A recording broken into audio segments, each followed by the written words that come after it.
Seigneur, de qui une créature peut-elle recevoir l'être et la vie, sinon de toi? Oui, quelqu'un peut-il se rendre le créateur de soi-même?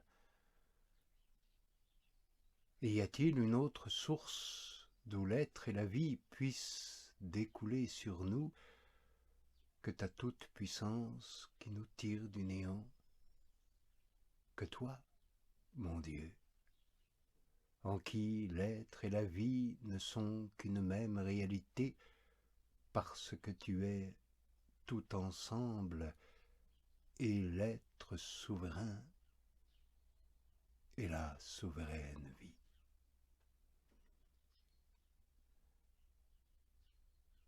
Que mon âme te loue donc de toutes ces merveilles, ô mon Dieu,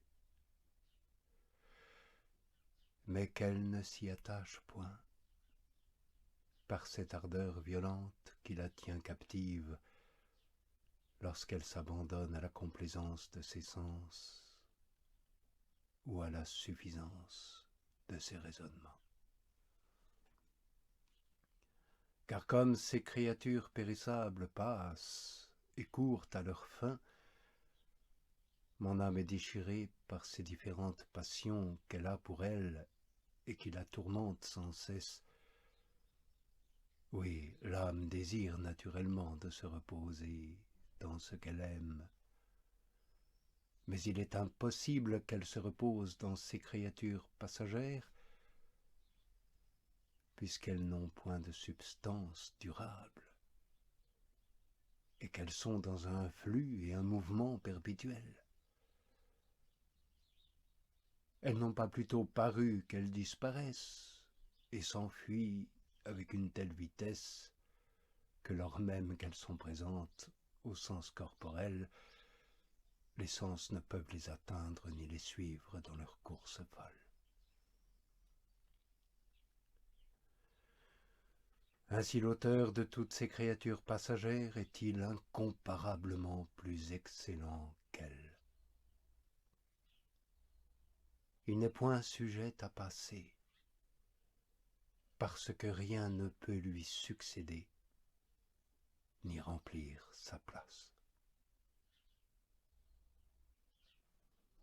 Alors que mon âme te loue, Seigneur, afin qu'elle t'aime toujours davantage, et qu'elle publie les grâces que tu lui donnes pour pouvoir te louer.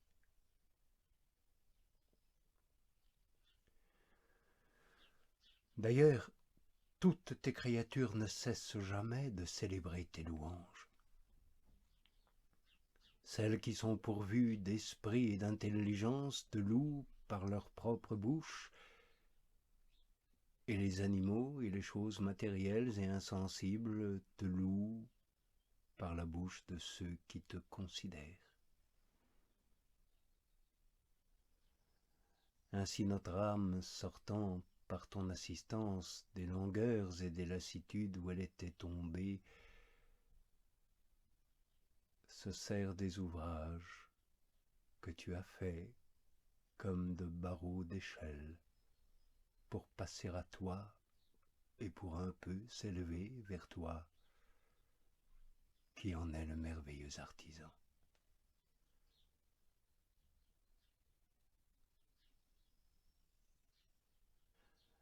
Oui, Seigneur, tu as fait le ciel et la terre. Tu es beau, ils sont beaux. Tu es bon, ils sont bons.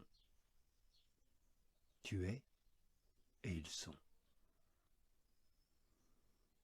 Mais tout ce qu'ils ont de beauté, de bonté et d'être est d'une manière si infinie au-dessous de toi, qui es leur Créateur, qu'en les comparant à toi, on ne peut plus dire ni qu'ils soient beaux, ni qu'ils soient bons, ni même qu'ils soient.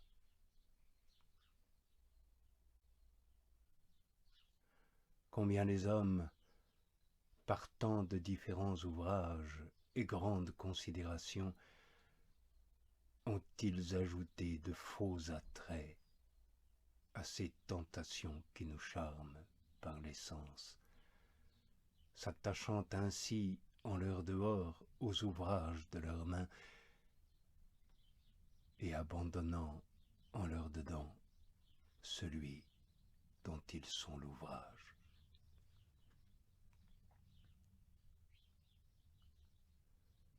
Pour moi,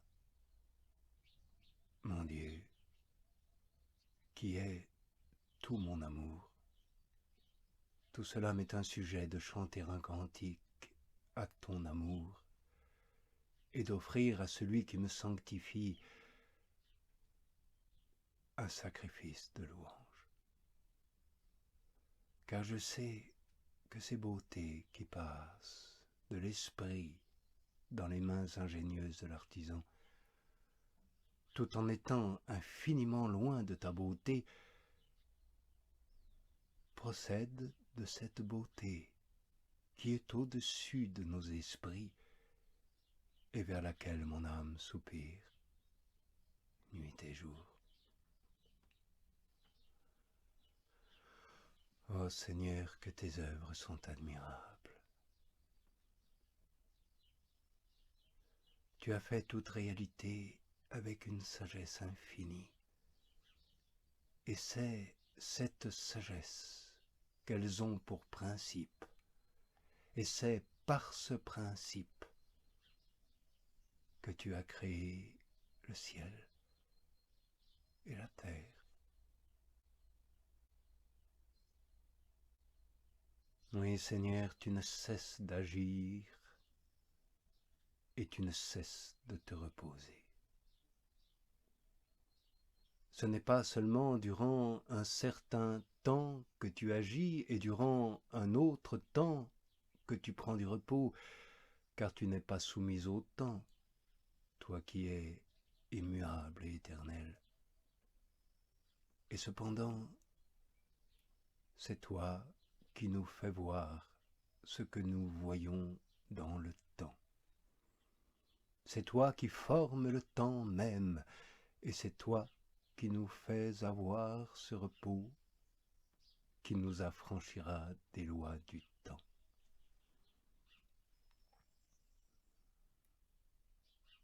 Nous voyons toutes choses que tu as créées parce qu'elles sont, mais toi, mon Dieu, c'est parce que tu les vois qu'elles sont. Nous voyons au dehors qu'elles sont, et au dedans qu'elles sont bonnes. Mais toi, tu les vois en toi-même, et dès lors elles sont faites. Car c'est en toi-même que tu as vu qu'il était opportun